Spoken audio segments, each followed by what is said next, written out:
L'entraînement était extrêmement exigeant parce que la mission était exigeante. Vous avez dirigé des milliers d'hommes et de femmes. C'est quoi un bon leader pour vous ? C'est d'abord un homme, une femme qui a peut-être le courage de définir clairement les objectifs à atteindre sans en masquer les difficultés. Les hommes et les femmes, ils perçoivent aussi leur chef. Il faut un chef qui soit exigeant mais reconnaissant également. J'ai beaucoup de respect pour les capitaines d'entreprise aujourd'hui parce qu'ils n'ont pas l'outil que peut avoir un chef militaire. Des hommes formés, dévoués, ceux qui réussissent ont le sens de l'humain. C'est vrai que les Américains tiennent aujourd'hui la clé du soutien durable aux Ukrainiens. Quel est le type de relation qu'il peut y avoir entre un chef militaire et un chef politique ? Bienvenue dans le tête-à-tête des pionniers. Aujourd'hui, j'ai le plaisir de recevoir un grand général d'armée aérienne français, Jean-Paul Paloméros. Bonjour. Bonjour mon général. Alors, comment allez-vous ? Très bien.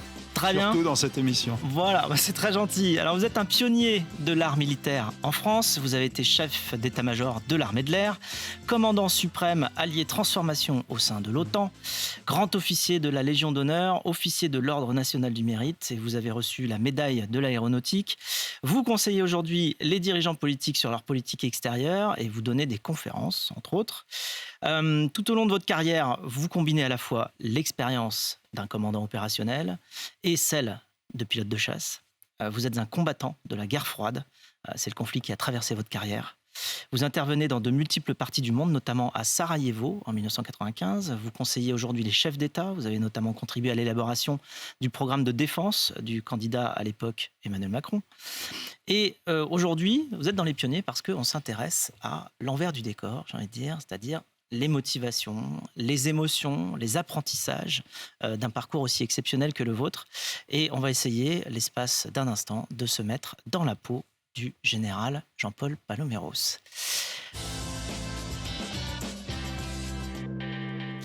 Alors, votre parcours. Vous êtes né le 13 août 1953 à Paris. Vous parlez d'une enfance modeste et heureuse. Et d'aussi loin que vous vous en rappelez, vous avez toujours su que vous vouliez être pilote de chasse. Est-ce que vous vous souvenez d'un déclic, de ce qui a pu motiver cette envie depuis le plus jeune âge ? Je sais pas, instinctivement, j'ai levé les yeux vers le ciel et j'avais envie de voler très très jeune. Et j'ai eu la chance d'avoir dans les mains des bandes dessinées. Et il y a une bande dessinée qui m'a marqué, c'était l'aventure d'un aviateur anglais pendant la bataille d'Angleterre, Walter Britton, exactement, bravo. Et on voit l'image de la couverture de la BD. Ce qui était étonnant, il volait sur Spit. Et ça m'a marqué à deux titres. D'abord, l'aventure du vol sur ces avions. C'est des avions à hélice. Et le courage aussi de ces hommes, parce que l'aviation n'était pas ce qu'elle est aujourd'hui. Et enfin, le fait que la Royal Air Force ait tout simplement sauvé la Grande-Bretagne à l'occasion de la bataille d'Angleterre. Et tout ça, ça fait dans mon esprit, je recevais ça tous les 15 jours, j'attendais le numéro avec passion. C'était pour moi, je le dévorais. Et la bande dessinée, c'était en noir et blanc, hein, mais elle avait cet avantage de me faire vraiment imaginer. Vous savez, on n'avalait pas l'information qu'on peut l'avaler aujourd'hui. Ça me faisait rêver, je me voyais dans ce décor et je me demandais comment on pourrait y arriver. Et j'avais décidé dans ma petite tête que j'y arriverais, quoi qu'il advienne. Bon, alors on va revenir sur évidemment cette motivation qui ne vous a pas lâché. Vous êtes enfant de troupe à 16 ans, à Autun, et vous rejoignez le lycée militaire de La Flèche. Vous dites qu'ils ont fait deux choses essentielles à la suite de votre parcours, très importantes pour vous. La première, c'est qu'ils vous ont offert un baptême de l'air. Et la deuxième, c'est qu'ils vous ont fait passer des tests médicaux très tôt pour être certain que vous pourriez être pilote de chasse. Vous faites ensuite maths sup maths spé à l'école de l'air de Salon de Provence, que vous intégrez en 1973.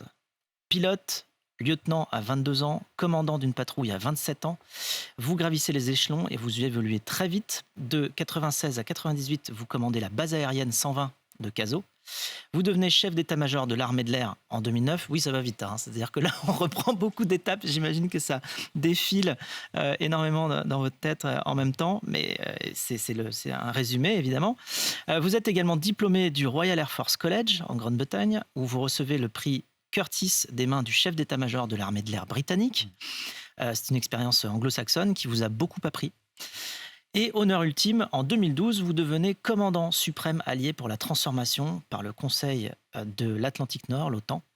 Vous assumez d'ailleurs ce haut commandement depuis Norfolk, en Virginie, aux États-Unis. Alors, si on compte, et pour donner 2-3 chiffres représentatifs de ce que vous avez réalisé, c'est 82 missions de combat et plus de 3500 heures de vol.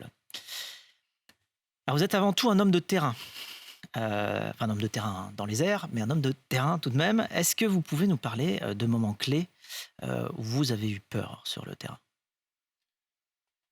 Je crois que j'ai jamais eu peur de manière instantanée. C'est plutôt de manière rétrospective sur certaines missions ou à l'entraînement. Vous savez, on s'entraîne pour se préparer au combat. Donc il faut que l'entraînement soit très réaliste. Et donc on pousse aussi loin qu'on peut, tout en essayant en restant dans certaines limites. C'est complexe d'entraîner des hommes et des femmes qui vont aller se battre et pour être sûr qu'ils sont prêts le jour J. Donc il faut être exigeant. L'exigence, ça fait partie du métier. On l'accepte et ça devient une qualité. Et par contre, la peur, on ne l'a pas sur ce moment-là, mais on l'a quand même à certains instants. Ça va trop vite. Alors on est préparé. On a peut-être... La seule peur qu'on ait, c'est de faillir. C'est de rater la mission. Oui, ça m'est arrivé. J'espère que je vais y arriver. La première fois, par exemple, que j'ai fait du ravitaillement en vol, en passant les détails, c'était tout nouveau, c'est devenu un must. J'ai été un des artisans de cette progression, mais la première fois que je l'ai fait, je me dis, est-ce que je vais y arriver? C'est la peur de ne pas y arriver. Quand on a la chance de franchir toutes les étapes, c'est-à-dire, je ne veux pas caler, être chef de patrouille, c'est très exigeant, la formation d'un pilote de chasse. Il faut que ça soit exigeant, ça passe par des qualifications successives, vous les avez rappelées, et à chaque fois, on se dit, on a une appréhension. Ce n'est pas une peur, on a une appréhension. Et puis la peur, je l'ai eue de manière rétrospective sur 2-3 incidents où j'aurais peut-être pu laisser ma vie dans d'autres circonstances. Alors, l'importance des formations militaires, elle est évidemment cruciale dans la carrière d'un officier, d'un homme. Et justement, ça commence parfois par le service militaire. Alors, qu'est-ce que vous pensez de la suppression, de la disparition du service militaire tel qu'on a pu le connaître il y a quelques décennies? C'est rare que je sois assez sévère, mais là, je vais l'être parce que cette phase-là, je l'ai perçue totalement. J'avais, vous le soulignez tout à l'heure, j'étais lieutenant, j'avais 23, au capitaine même peut-être, 23, 24 ans, et j'encadrais des appelés, je l'ai fait 3 fois. Ce qui s'appelait les centres d'instruction militaire, peut-être que certains s'en souviendront. Donc, j'ai des témoignages encore de quelques-uns qui m'ont retrouvé, très sympathiques. Et j'ai découvert peut-être la réalité de notre société dans un microcosme qui s'appelait le service militaire. Et pendant 2 mois, j'ai essayé de créer cette dynamique, mais eux aussi, ils m'ont beaucoup apporté. Et voir des gens de conditions sociales. Je n'essaye pas de donner une image d'Épinal, c'est la réalité telle que je l'ai vécue. Voir des gens de conditions sociales, parler ensemble, se comprendre, alors que vraiment tout les séparait, c'est un bel accomplissement. Et certains d'entre eux avaient un vrai talent. D'ailleurs, quelques-uns se sont engagés ensuite, ce n'était pas le but. Donc, quand j'ai vu ce service national se déliter dans un premier temps, puis disparaître sans aucune alternative, et là, j'étais commandant de base, vous l'aviez dit tout à l'heure, commandant de base sur la base de Cazaux. Là, vous êtes le chef, vous êtes le colonel, et j'ai vu ce qu'on allait perdre. Le sentiment, c'était que c'était moins au plan opérationnel, quoique c'était pas neutre, c'était quand même des milliers d'appelés qu'on avait qui soutenaient notre effort, mais surtout au plan sociétal, au plan de la société.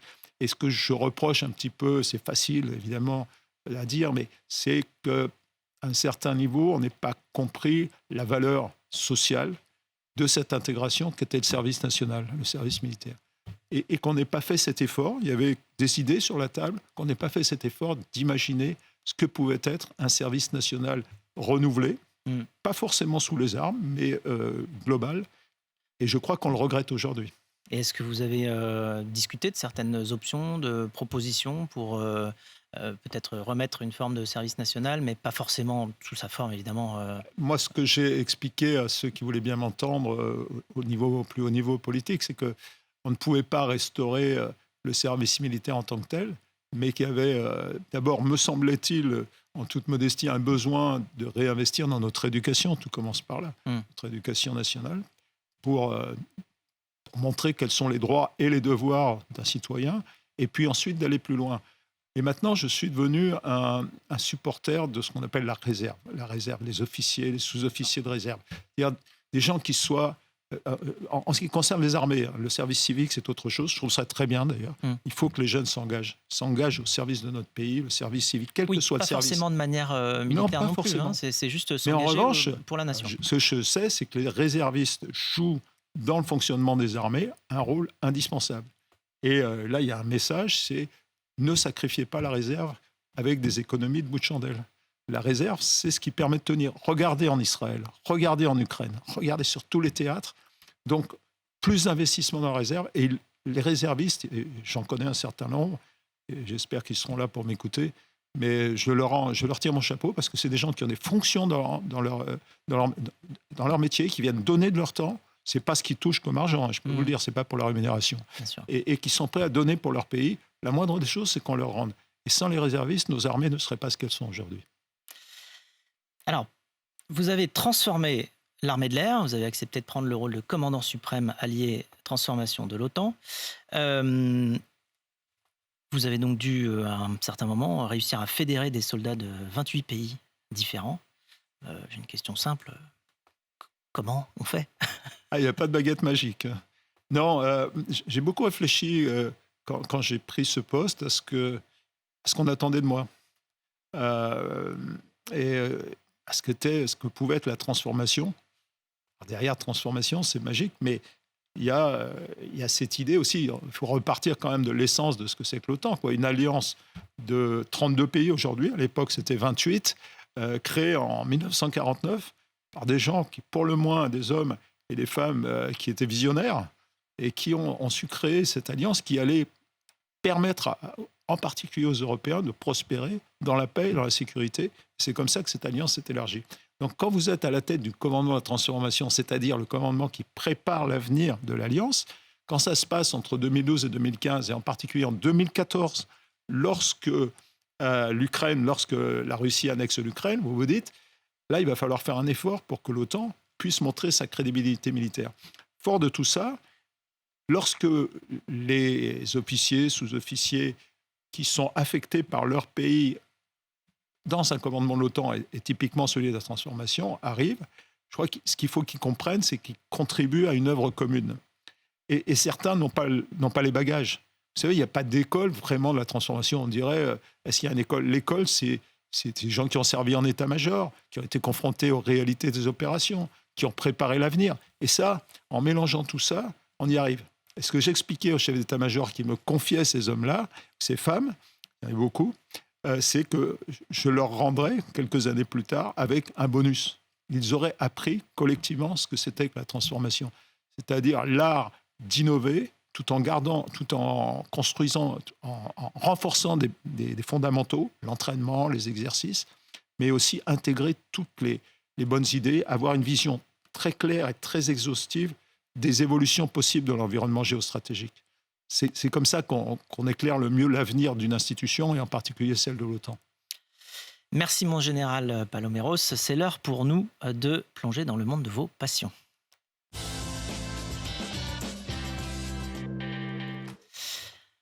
Votre monde à vous, justement, c'est l'armée, c'est le ciel, mais c'est aussi la gestion d'hommes. Vous avez cité dans une interview Antoine de Saint-Exupéry.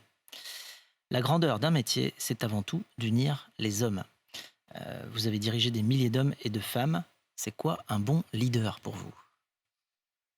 Je pense que c'est d'abord un homme, une femme qui prêche d'exemple, sans doute, humblement, qui est à l'écoute de ses subordonnés et qui a peut-être le courage de définir clairement les objectifs à atteindre sans en masquer les difficultés.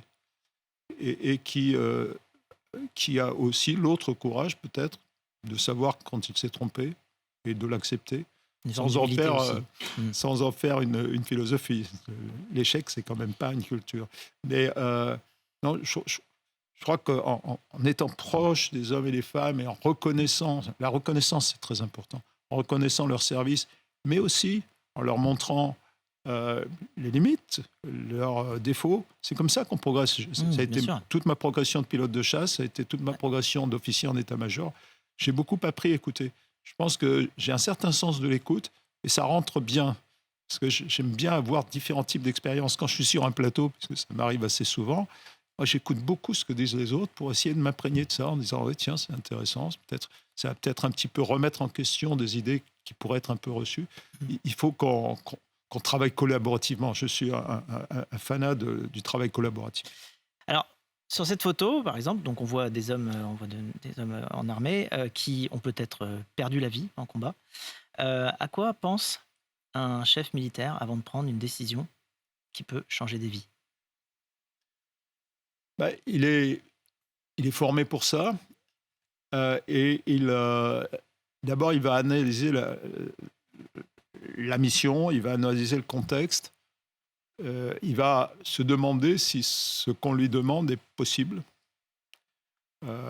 et comment, comment aboutir au résultat. Et parfois, c'est exigeant. Moi, j'étais à la tête de l'armée de l'air quand on a lancé les opérations en Libye. Et certains s'en souviendront. Et c'était vraiment pas simple. Et là, Primo, il va s'appuyer sur la confiance qu'il a dans ses subordonnés. Et il va leur exprimer. Il va leur dire, voilà, la mission, elle est difficile. J'ai besoin de toute votre expertise pour bien l'analyser et pour voir si les modes d'action tels qu'on vous les propose, nous, à partir de l'état-major, sont réalisables sans exploit particulier, simplement parce que c'est votre métier. Après, il y a toujours la marge, évidemment, de responsabilité, d'initiative de l'exécutant. Et ça, il faut la préserver parce que les plans ne résistent pas à la première balle, si vous voulez. Bien sûr qu'on fait des plans. Mais après, et c'est là que cette confiance, cet entraînement, cette formation qui est donnée à l'ensemble de la chaîne, dans l'armée de l'air et dans les autres armées, fort heureusement, eh bien, c'est là qu'elle fait la différence. Donc, on y va, on est confiant, on est conscient aussi des responsabilités qu'on doit assumer. On envoie des hommes ou des femmes à la guerre, ils peuvent y perdre leur vie. On a nos propres responsabilités vis-à-vis du chef de l'État, vis-à-vis du chef d'état-major des armées. On l'assume. Si ça marche, tout le monde en récolte les lauriers, mais ce n'est pas le but. Mais si ça ne marche pas, il faut savoir aussi assumer ses propres responsabilités.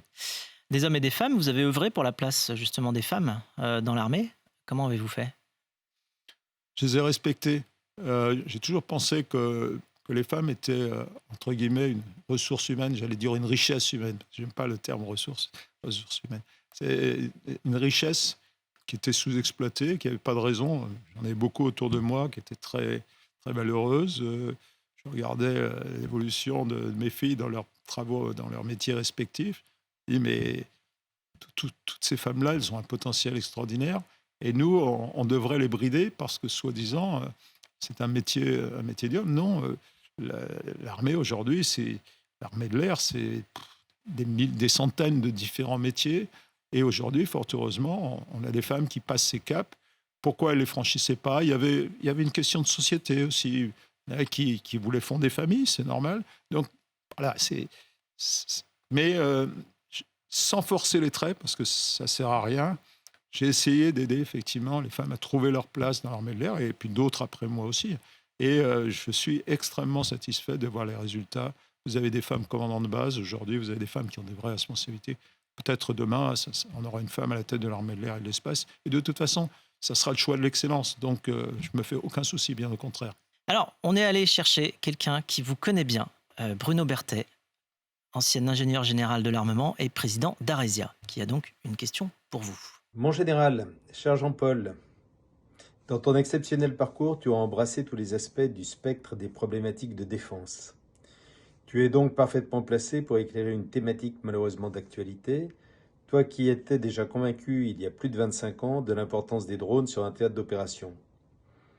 Dans un conflit de haute intensité, quelle part peut et doit avoir l'innovation technique? Et surtout, comment peut-on l'inscrire par rapport aux chaînes de commandement et a la capacité de mobiliser les hommes et les femmes des armées et au-delà des armées. Je ne sais pas combien de temps tu as pour répondre, mais je suis sûr que tu le feras parfaitement. Merci par avance. Oui, alors Bruno Berthet, c'est un ami, un proche. En fait, il est à la tête d'une entreprise de défense. Euh, Après avoir été, entre autres, sous-chef plan de l'armée de l'air. Et c'est là que je le commandais. C'était un de mes collaborateurs très proches, de toute confiance, qui avait suivi le chemin des ingénieurs de l'armement, c'est-à-dire l'IX, et puis des écoles de super-héros, et donc qui apporte vraiment aux armées une compétence extraordinaire et assez unique. D'ailleurs, le corps des ingénieurs de l'armement est assez unique dans le monde. Et ça nous permet de développer des outils. Et Bruno Berthet y a contribué, comme le Rafale, la composante de dissuasion et tout ça. Donc, vous voyez toute l'estime que j'ai pour lui et pour tous ceux et celles qui agissent comme lui au sein du corps des ingénieurs de l'armement. Et la question qu'il pose, évidemment, il sait qu'elle me tient à cœur, parce que moi, je suis un fanatique de l'innovation collaborative. Alors, c'est des mots. Et qu'est-ce que j'entends par là ?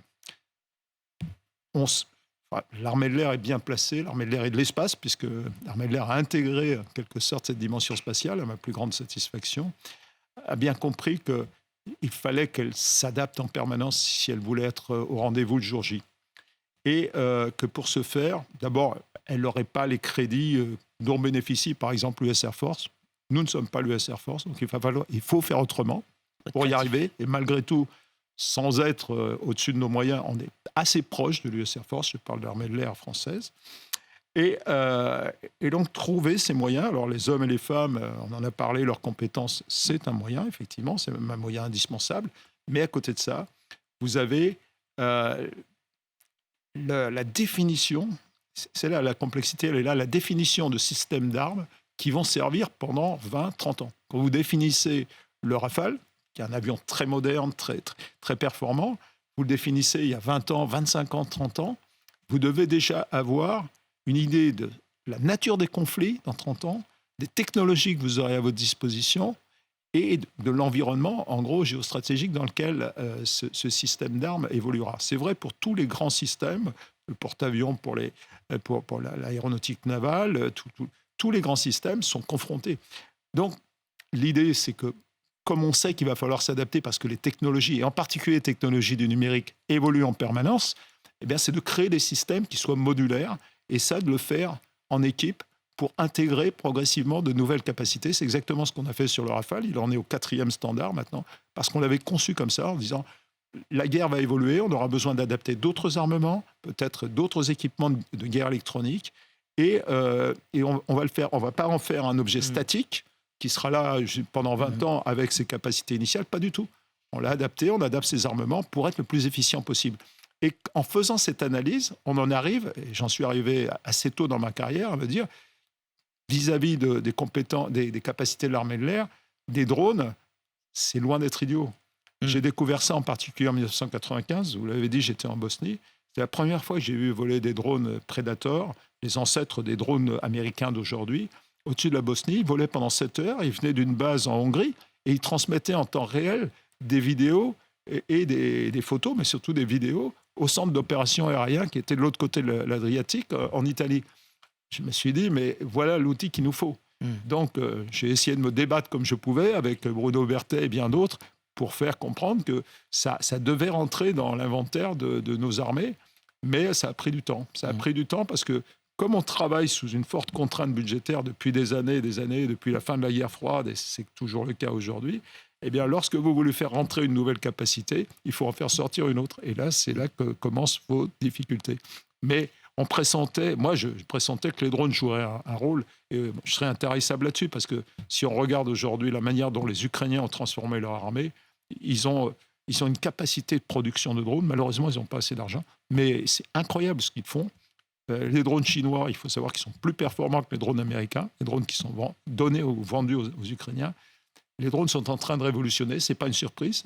C'est vrai dans le domaine aérien, ça sera de plus en plus vrai dans le domaine terrestre, et surtout dans le domaine maritime et sous-marin.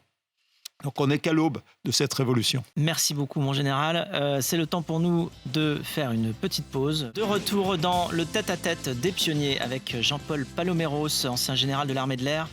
Nous parlions de passion. Vous intervenez aujourd'hui dans le privé. Vous animez de nombreuses conférences. Pourquoi les entreprises font-elles appel à vous et à d'anciens gradés, selon vous?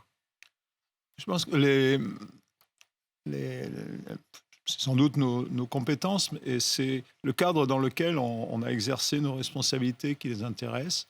Donc, d'un côté, ce qu'on appelle le leadership, pas trouvé encore beaucoup d'autres mots pour le remplacer. Et puis, sans doute, la gestion, ce que j'appellerais la maîtrise des risques, c'est-à-dire comment avancer dans un monde incertain. Et notre témoignage, effectivement, les intéresse beaucoup, parce qu'ils y ressentent peut-être des compétences techniques d'un côté, la compréhension de phénomènes complexes, mais aussi de l'autre côté, le sens humain permanent et l'association des deux. C'est comment entraîner des hommes et des femmes pour se dépasser, pour atteindre un objectif, créer une dynamique et donner quelque part aux futurs responsables, aux futurs leaders, les moyens, les outils pour assumer leurs responsabilités. Et on arrive à porter ça du monde de l'armée où, globalement, chaque individu risque sa vie et en plus le fait pour une idée forte de la nation. On est quand même porté par cela, je pense, quand on est de ce côté-là. Dans un milieu comme l'entreprise où, en fait, on ne risque pas sa vie et on n'a pas forcément un sentiment d'aider la nation corrélé. Alors, comment on fait? Parce que c'est quand même deux drivers très très forts, de moteurs incroyables, de motivation. Dans une entreprise, quand on n'a pas ça, on va utiliser quoi? Oui, moi j'ai beaucoup de respect pour les capitaines d'industrie, les capitaines d'entreprise aujourd'hui, parce qu'effectivement, ils n'ont pas dans les mains l'outil que peut avoir un chef militaire, des hommes formés, dévoués, l'engagement, mais ceux qui réussissent ont le sens de l'humain, ils ont le sens des responsabilités et surtout ils considèrent et ils reconnaissent la valeur de chacun dans une chaîne de direction, pas de commandement, mais de direction. À contrario, j'en ai rencontré très peu, mais ça arrive, de chefs qui sont, eux, pour le coup, isolés dans une certaine tour d'ivoire et qui terrorisent leurs subordonnés. Ça arrive aussi dans les armées, je vous rassure. Mais c'est presque une solution, malheureusement, de facilité parfois, parce que écouter, c'est beaucoup plus épuisant. Écouter et composer avec tout son entourage, c'est plus épuisant que de dire non, je veux que ce soit comme ça et on ne discute pas. Donc c'est ça l'isolement qui arrive. Voilà, il faut avoir des convictions, mais pas forcément des certitudes, si vous voulez. On en parlait tout à l'heure, l'exécution d'une mission, conduire une entreprise aujourd'hui, c'est une sacrée mission. Enfin, et les centaines, les milliers, les dizaines de milliers d'hommes et de femmes qui travaillent pour vous. Et je crois que le leadership, il s'exprime au quotidien. Ce n'est pas par des gestes artificiels. Les hommes et les femmes, ils perçoivent aussi leur chef. Ils voient bien que c'est pas, comme je le disais à l'instant, c'est pas artificiel, c'est une vraie volonté. J'ai rencontré beaucoup de leaders français qui ont un charisme naturel et qui ont le sens de la mission, qui savent bien l'exprimer, qui savent bien exprimer la direction. Ça, c'est important. Il faut un chef, j'allais dire visionnaire, c'est quand même qui est en tête les objectifs et qui sache bien les exprimer, qui soit exigeant, mais reconnaissant également. En tant que chef d'état-major, vous avez fréquenté des conseillers des politiques, des présidents. Quel est le type de relation qu'il peut y avoir entre un chef militaire et un chef politique? Pour moi, il n'y a pas d'ambiguïté. Il faut que ce soit une relation de confiance. Il faut que le chef militaire, et ça a été en particulier ma responsabilité quand j'étais à la tête de la transformation de l'OTAN, puisque j'étais au contact directement avec les ministres de la Défense ou des Armées, les ministres des Affaires étrangères, voire les chefs d'État. Il faut se mettre un peu à leur place, comprendre quelles sont leurs attentes pour essayer de bien transformer notre appréciation de l'outil militaire, je parle de l'OTAN en particulier ou de l'armée de l'air, tel qu'il est et tel qu'on a envie de le faire évoluer et qu'il rentre en phase avec vous pour bien comprendre pourquoi il faut investir autant, pourquoi il faut investir dans tel domaine et comment on va y arriver, en gros. Et j'ai de nombreux exemples, on n'a pas le temps d'en parler, mais qui sont très frappants en la matière. C'est-à-dire, si on n'investit pas à ce moment-là, on n'aura pas la capacité requise le jour J. On le payera plus tard. On en a parlé pour les drones, par exemple. Exactement. Merci, mon général, de nous avoir partagé vos engagements. Il est temps pour nous de prendre un petit peu de recul avec l'instant philo. Dans l'instant philo, aujourd'hui, on va parler ensemble, justement, d'engagement. À quoi êtes-vous engagé? À l'armée, à la France, à la République, aux hommes? À tout cela, j'ai l'impression. Oui, je crois en mon pays, je crois aux valeurs qu'on m'a enseignées, je crois aux valeurs de l'éducation, je crois aux valeurs de faire communauté ensemble, quelles que soient les difficultés. Je rencontre partout des femmes et des hommes, des jeunes, beaucoup d'attirance pour les jeunes dans les universités, pour aller échanger avec eux. Pour moi, c'est une sorte de ballon d'oxygène, c'est de percevoir comment ces jeunes femmes, ces jeunes gens voient le monde et quelles questions ils peuvent se poser et donc nous poser par rapport aux choix qu'on a été amené à faire et à notre expérience. L'expérience, les Chinois disent que c'est une lanterne qui éclaire le passé. Moi, je ne crois pas. C'est quelque chose qui peut se partager. Il faut vivre sa propre expérience. C'est facile de transmettre l'expérience. C'est-à-dire que justement, la relation de confiance est très importante. Absolument. Il faut simplement attirer les esprits dans votre monde, en quelque sorte, dans votre univers, pour les faire partager à un moment donné de votre vie, un peu ce qu'on est en train de faire en ce moment, pour voir quels peuvent être les réflexes et pourquoi, qu'est-ce qui peut entraîner tel ou tel réflexe. C'est l'expérience, l'instinct parfois, l'imagination. Il y a beaucoup de moteurs comme ça. Et quand on aide les hommes et les femmes à s'épanouir, je pense qu'on a fait œuvre utile. Alors comment on s'engage quand on n'est pas forcément d'accord avec une décision, qu'elle soit politique ou autre, ou hiérarchique? Le fameux disagree and commit, donc on n'est pas d'accord mais on le fait quand même et on s'engage quand même. Est-ce que ça vous est arrivé dans certaines missions? Ça m'est arrivé une fois. Alors comment ça se passe? Parce qu'on dit à ce moment-là, bon oui, alors je suis pas d'accord, puis en plus je suis en train de risquer ma vie. Donc pas ma vie, mais mon poste, mes responsabilités. Tout vient du travail que vous faites avec la base pour bien comprendre quelles sont les difficultés, quelles sont les contraintes. Et je le disais tout à l'heure, où va-t-on, quoi? Et s'il y a un moment ou un autre, quand vous avez une once de responsabilité, d'abord, il faut l'assumer. Il ne faut surtout pas passer à côté. Il faut s'exprimer, il faut s'épanouir. On vous a confié une responsabilité, il faut aller jusqu'au bout. Et donc, vous vous dites, je pense que tel ou tel projet ne sied pas, qu'on va prendre des risques, qu'on fait prendre des risques à nos hommes dans différents domaines, la condition militaire ou ça peut être sur le terrain. Donc, je ne suis pas d'accord. Je ne suis pas d'accord. Vous pouvez l'exprimer et avoir un dialogue utile et constructif, ça m'est arrivé, heureusement. Mais je vous avoue que si ça n'avait pas été le cas, je pense que j'aurais tout simplement rendu ma casquette parce que c'est rare, il ne faut pas jouer de tout ça, c'est trop facile à dire. Mais il y a des moments où ça peut arriver qu'il y ait un désaccord. Ça ne m'est jamais arrivé et que ça conduise à cet excès. C'est pour ça que j'ai continué ma carrière. Vous dites que les militaires sont des combattants de la paix. Ouais. Ils s'entraînent en espérant ne jamais avoir besoin d'intervenir. Alors c'est un peu un paradoxe. Comment on garde sa motivation en tant que soldat et comment justement on garde l'idée qu'on s'est entraîné au combat mais que justement le but c'est de ne pas faire ce combat-là et de maintenir la paix. Comment on fait pour bien garder l'équilibre et ne pas à un moment juste avoir envie d'aller au combat parce qu'on s'est quand même entraîné pour ça? Écoutez, vous rappeliez tout à l'heure que j'avais beaucoup... une partie de ma carrière s'était passée pendant la guerre froide, et en particulier la partie très opérationnelle. C'est vrai que c'était la guerre froide, mais enfin, on avait tous conscience du monde tel qu'il était autour de nous, et donc qu'il fallait qu'on soit au top niveau pour répondre aux besoins, et si nécessaire s'engager, s'il y avait eu un conflit.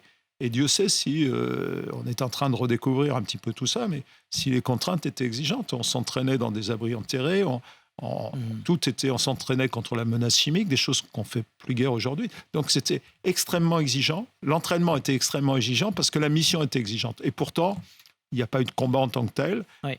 Mais en revanche, ensuite, on est passé à l'époque des guerres, des crises chaudes, je dirais, de la guerre froide aux crises très chaudes, la guerre du Golfe, et puis tout ce qui s'est passé ensuite.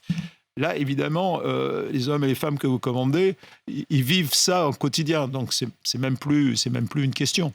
Donc, cette question-là, elle ne se pose plus depuis 30 ans, pratiquement. Parce que... Est-ce que le fait de justement s'entraîner comme ça, et d'être prêt, c'est aussi un argument de dissuasion vis-à-vis de... Alors, est-ce que vous le faites savoir d'une certaine manière que vous êtes prêt, tout le temps prêt? Comment on fait pour, quelque part, éviter le combat en montrant que, attention, si vous passez la ligne rouge, on est prêt au combat? Pour montrer sa force, pour ne pas avoir à s'en servir.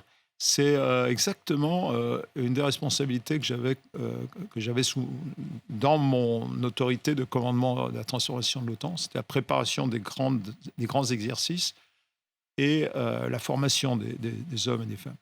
Et comme l'OTAN l'Alliance Atlantique est une alliance défensive, il faut qu'elle puisse montrer en permanence, démontrer, ce que vous disiez, sa crédibilité militaire.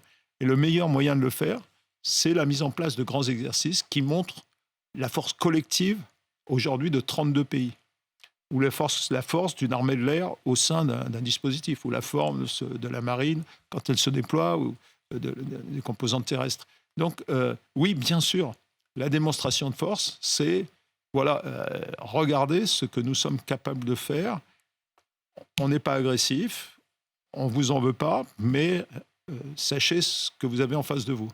Et c'est pour ça que notre dissuasion nucléaire tient aussi à ces démonstrations qui sont faites régulièrement de notre savoir-faire. Parce que s'il n'y avait que l'outil, ça ne vaudrait pas dans l'esprit des décideurs. Un outil, ça reste un outil. C'est un sujet d'actualité, ça.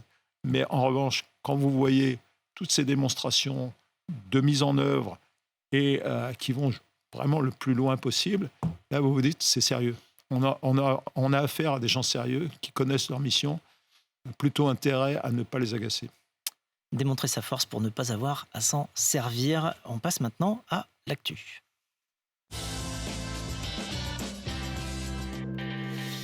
On a la chance d'avoir avec nous un ancien général d'armée, expert des sujets géopolitiques, et donc on a envie de vous faire réagir à un conflit actuel, celui entre la Russie et l'Ukraine.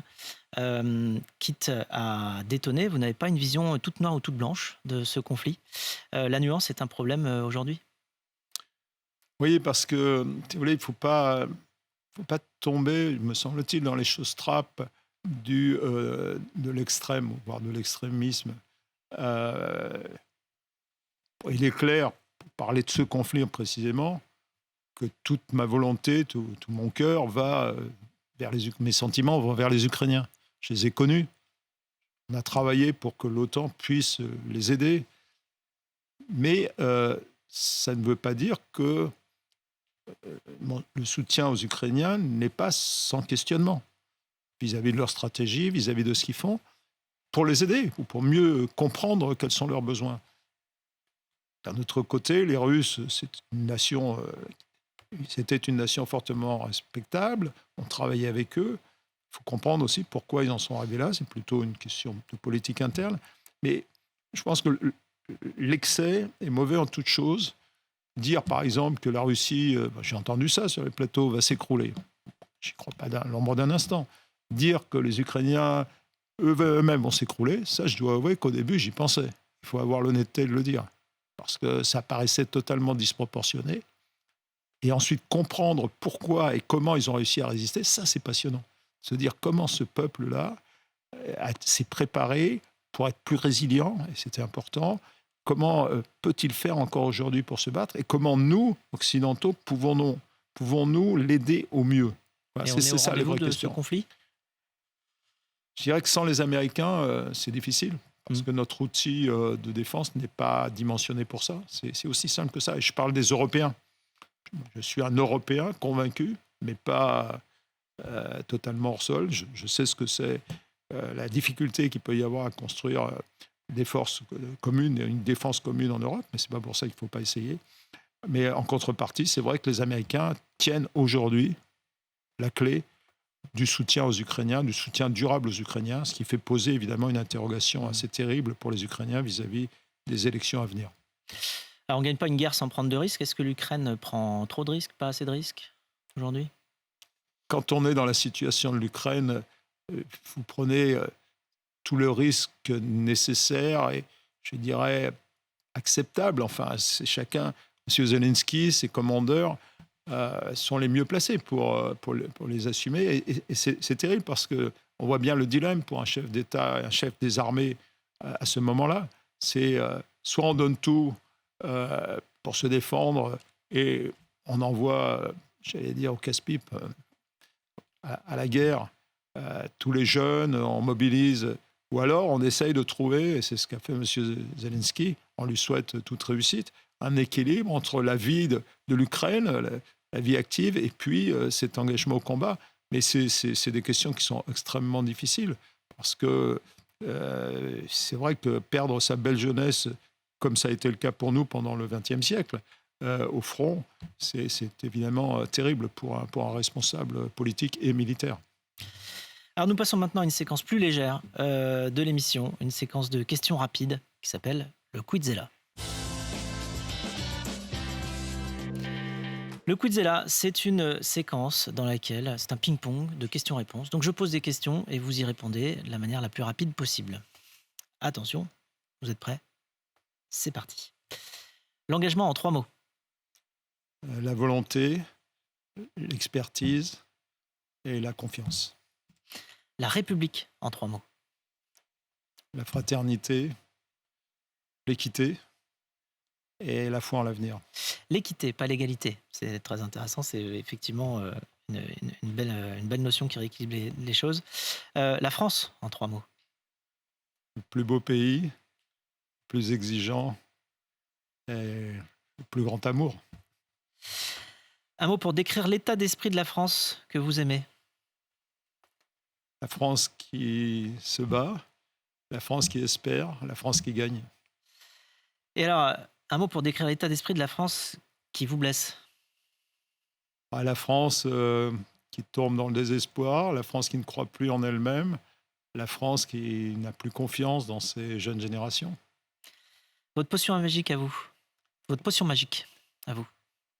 Mes proches, mes amis et puis le sport. Le sport. Votre kryptonite à vous, c'est-à-dire ce qui vous affaiblit, comme Superman. La sensibilité. La qualité que vous recherchez chez un soldat. La confiance. La confiance. Votre philosophie de vie. Pouvoir se regarder tous les jours dans la glace. Quel est votre plus grand rêve aujourd'hui? Que nos jeunes générations puissent s'épanouir et recréer un monde de paix et d'harmonie. Qu'est-ce que l'esprit pionnier pour vous? Poser de l'audace et encore de l'audace. Et pour finir, si les 8 milliards d'êtres humains écoutaient les pionniers aujourd'hui, que souhaiteriez-vous leur dire? On a la chance fabuleuse de vivre sur une planète extraordinaire, exceptionnelle, peut-être sans doute unique. Ne la gâchons pas. Merci beaucoup, merci de vous être prêté au jeu. On va se quitter sur cette chanson, cette musique que vous avez sélectionnée, le Trouvère de Giuseppe Verdi. C'est l'art absolu. L'art absolu. C'est une musique, un opéra. J'aime l'opéra, j'aime beaucoup la musique et c'est sans doute l'opéra le plus abouti que je connaisse, de Verdi, mais aussi d'une manière assez générale. Il n'y a pas de... C'est un opéra qui va crescendo, il n'y a pas de trou. Souvent, on se souvient des opéras pour un morceau, et là, tout l'opéra est magique. Tout est bon. C'est la fin de cette émission. Merci beaucoup, mon général Jean-Paul Paloméros, de nous avoir fait entrer dans votre monde en nous partageant vos conceptions de l'engagement, de la République, de la France, en nous ayant partagé vos apprentissages et en nous ayant appris ce qui motive un grand général. Merci à vous. Merci à vous. Les pionniers chez Fred Mazzella sur BFM Business.